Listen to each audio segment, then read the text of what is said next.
Today we are going to start chapter number 2, Planning and Development. Dear student, do you remember when we were discussing the first chapter, Challenges of National Building? On that we had read that India had to face 3 challenges after independence. One of them, economic development, was also a challenge which we will discuss in this chapter.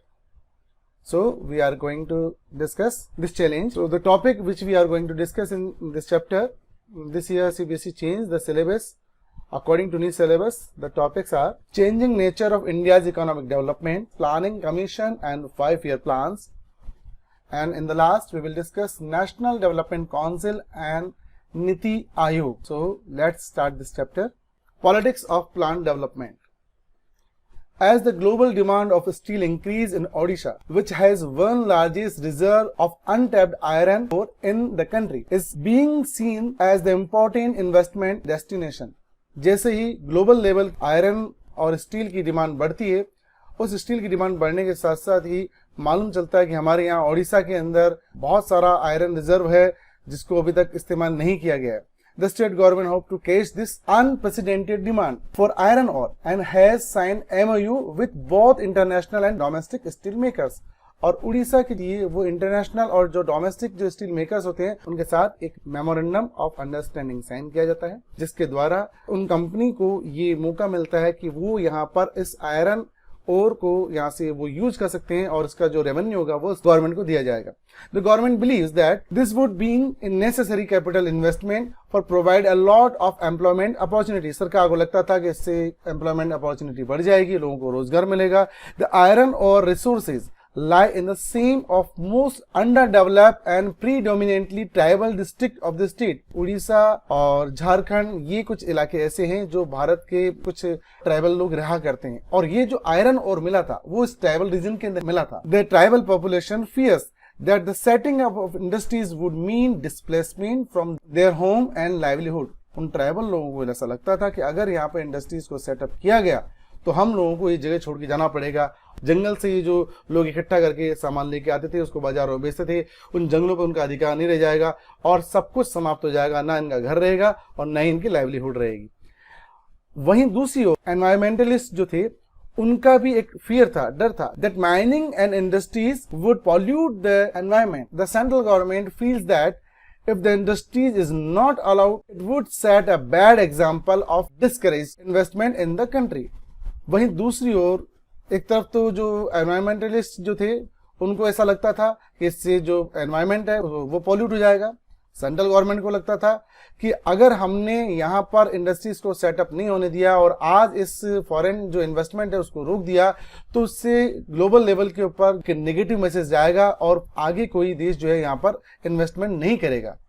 इसलिए केंद्र सरकार ने इसमें अपना कोई interfere करना उन्होंने गलत समझा, और इन्हीं सारी बातों को लेकर वहां के जो लोकल लोग जो थे उड़ीसा के, उन्होंने वहां पर जो प्लांट लगाया जाना था, एक कोरियन कंपनी थी जो वहां पर प्लांट लगा रही थी, उस प्लांट का नाम था पोस्को प्लांट, उसके अगेंस्ट प्रोटेस्ट करना स्टार्ट कर दिया. साल भर पहले जो उन्होंने एमओयू साइन किया था उसको वो कैंसिल करने की बात कर रही थी. और वहां पर 100 से ज्यादा जो पुरुष और स्त्रियां थी, वो ग्राम पंचायत इलाका था, उन सब इलाकों के जो लोग थे वो इकट्ठा हुए, उन्होंने स्लोगन निकालना स्टार्ट कर दिया और उन्होंने इसके अगेंस्ट प्रोटेस्ट स्टार्ट कर दिया. Protesters said that company should not be allowed to set up the plant at the cost of their lives and livelihood. और ये जो डेमोन्स्ट्रेशन था वो एक ऑर्गेनाइजेशन के द्वारा चलाया जा रहा था और वो उस ऑर्गेनाइजेशन का नाम था राष्ट्रीय युवा संगठन एंड नवनिर्माण समिति. पॉलिटिकल कॉन्टेस्टेशन, और इससे राजनीतिक विरोध भी, राजनीतिक टकराव ने जन्म लिया. और वो पॉलिटिकल कॉन्टेस्टेशन क्या था देखते हैं. इन अ डेमोक्रेसी और in a democratic country the final decision must be political decision taken by the people's representative who are in touch with the feelings of the people. जितनी भी डेमोक्रेसीज है वहां पर ये बात मानी जाती है कि जो डिसीजन है, फाइनल डिसीजन, वो पॉलिटिकल डिसीजन होना चाहिए, क्योंकि जो रिप्रेजेंटेटिव है उनको लोग इलेक्ट करते हैं और वो लोगों के साथ टच में रहते हैं और वो लोगों की फीलिंग्स को समझते हैं. After independence everyone agreed that the development of India will take place by economic growth along with the social and economic justice. ये बात मानी जा रही थी इंडिपेंडेंस के बाद, जो भी हमारा डेवलपमेंट होगा इकोनॉमिक, वो सोशल और इकोनॉमिक जस्टिस के साथ होना चाहिए। ऐसा नहीं हो कि इकोनॉमिक डेवलपमेंट करने के वजह से लोगों को सोशल और इकोनॉमिक इनजस्टिस को देखना पड़े। There was disagreement on the kind of role that government must play in ensuring economic growth with justice. और ये माना जा रहा था, सरकार जो रोल निभा रही थी उस बात को लेकर लोगों के बीच में डिसएग्रीमेंट था कि लोगों की भी इसके अंदर सलाह ली जानी चाहिए, क्योंकि सबसे ज़्यादा प्रभावित इससे वो लोग होंगे जहां पर ये इन्वेस्टमेंट किया जा रहा है, जहां पर माइंस लगाई जाएगी। तो पहले उन लोगों से भी पूछा जाना चाहिए कि हम क्या इस प्रकार का इन्वेस्टमेंट यहाँ कर सकते हैं, आप लोगों को यहाँ से एम्प्लॉयमेंट मिलेगा। तो पहले उन लोगों से भी, जो लोग इससे बैडली अफेक्टेड थे, उनसे भी इनके बारे में राय लेनी चाहिए थी। The ideas of development resulted in contradictions and debate. और जब डेवलपमेंट की बात चली, देश के अंदर कॉन्ट्राडिक्शंस और डिबेट स्टार्ट हो गई। लोगों के अलग अलग इसके ऊपर आइडियाज थे, लोग अलग अलग इसके अंदर अपने सजेशंस दे रहे थे कि हमें कौन सा मॉडल यूज करना चाहिए, हमें कैसे डेवलपमेंट करना चाहिए। In the first decade after independence there was a debate whether India should adopt. इस बात को लेकर डिबेट थी कि इंडिया को क्या करना चाहिए। Should India adopt the capitalism and democracy as in the USA. क्या हमें यूएसए का मॉडल अपनाना चाहिए? क्योंकि बहुत सारे लोगों के लिए डेवलपमेंट का मतलब ये था कि जो वेस्टर्न मॉडल है वो ज्यादा डेवलप है, वेस्टर्न कंट्रीज है वो डेवलप हो रहे हैं, और डेवलपमेंट का मीनिंग वेस्टर्न मॉडल को कॉपी करने से लगाया जाता था। तो बहुत सारे लोगों ने कहा कि हमें यूएसए का कैपिटलिज्म का मॉडल और जो डेमोक्रेसी का मॉडल है वही हमें यूज करना चाहिए। अदर लोगों का जो आइडिया था वो था, और should adopt the model of USSR based on the socialism. Another debate was whether we should promote industries और एग्रीकल्चर। और एक अलग जो वहां पर डिबेट चल रही थी वो ये थी कि क्या हमें इंडस्ट्रीज को प्रमोट करना चाहिए या अभी हमारे को जो हमारे एग्रीकल्चर है उसके पर ध्यान देना चाहिए। एक डिबेट यह भी थी। Planning. Finally it was decided to adopt the planning system because it proved beneficial, overcome the Great Depression of 1929 and economic reconstruction of Japan and Germany and economic growth of the Soviet Union। Great depression के बाद ये बात सबने accept करी कि हमें कोई से भी हम मॉडल अपनाएं, पर हमारी इकोनॉमी जो होनी चाहिए वो प्लान्ड इकोनॉमी होनी चाहिए। हमें पहले प्लानिंग करनी होगी और उसके बाद हम हमारी इकोनॉमी को उसके ऊपर रन करेंगे, क्योंकि ये बात साबित हो चुकी थी, चाहे वो जापान का केस हो, चाहे जर्मनी का केस हो, वर्ल्ड के अंदर ये बात प्रूव हो चुकी थी कि प्लान इकोनॉमी सबसे बेनिफिशियल रहेगी। The industrialist in India demanded a plan economy in 1944। It was called the Bombay plan.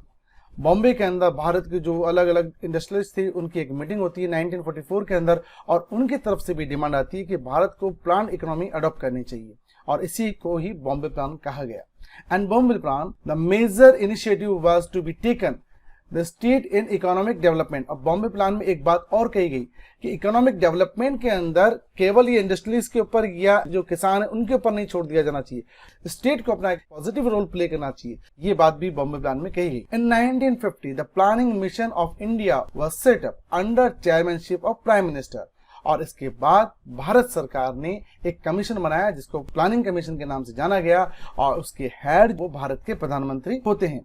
पर अब प्लानिंग कमीशन की जगह गवर्नमेंट ऑफ इंडिया ने एक नया कमीशन बना दिया है जिसका नाम नीति आयोग रखा गया। The objective of the planning commission was ensure all the citizen should enjoy equal rights to livelihood.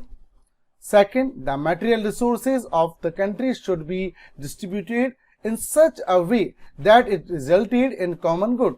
जो रिसोर्सेज है उनका डिस्ट्रीब्यूशन ऐसा होना चाहिए ताकि सभी लोगों का भला हो। उसके अंदर अमीर लोग हैं उनका ही भला नहीं हो, इंडस्ट्रीज लोगों को केवल फायदा नहीं हो, गरीबों का भी उसमें भला होना चाहिए, किसानों का भी भला होना चाहिए, मजदूरों का भला होना चाहिए, और उद्योगपतियों को जो इंडस्ट्रियलिस्ट थे उनको भी बेनिफिट हो, यानी कॉमन गुड को लेकर प्लानिंग की जाए।